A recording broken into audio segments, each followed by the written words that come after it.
امت اللہ بشیر صاحبہ اپنی والدہ فخر النساء صاحبہ کا ذکر بیان کرتی ہیں کہ مرحومہ فخر النساء حیدرآباد دکن کے ایک مشہور و ممتاز خاندان کی فرد تھیں۔ مرحومہ اکثر فرمایا کرتی تھیں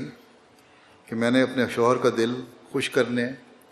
یا ان کا ساتھ دینے کے لیے بیعت نہیں کی تھی، بلکہ پوری طرح احمدیت کی صداقت منکشف ہو جانے پر کی تھی، اور اپنی بیعت کا واقعہ اس طرح سناتی کہ جب ان کے شوہر نے واپس قادیان کے بعد انہیں تبلیغ کی تو یہ کہنے لگیں کہ میں زیادہ علم نہیں رکھتی، اس لیے میں چاہتی ہوں کہ اللہ تعالیٰ آسمانی تائے سے میری تفہیم فرمائے تاکہ میں مطمئن ہو جاؤں۔ چنانچہ چند سالوں کی دعا کے بعد ایک مرتبہ خواب میں دیکھا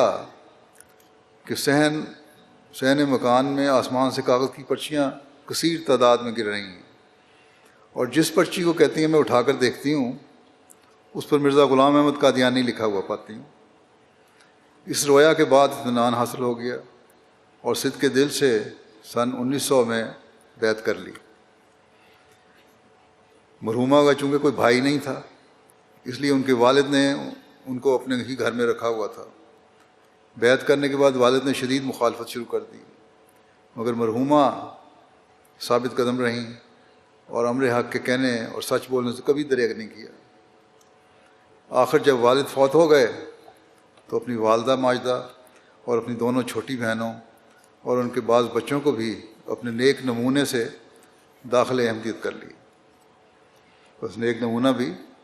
رشتہ داروں میں بہت کام کرتا ہے، یہ بھی ایک تبلیغ کا ذریعہ ہے جس کو ہر عورت کو اپنے سامنے رکھنا چاہیے جن کے غیر احمدی رشتہ دار ہیں۔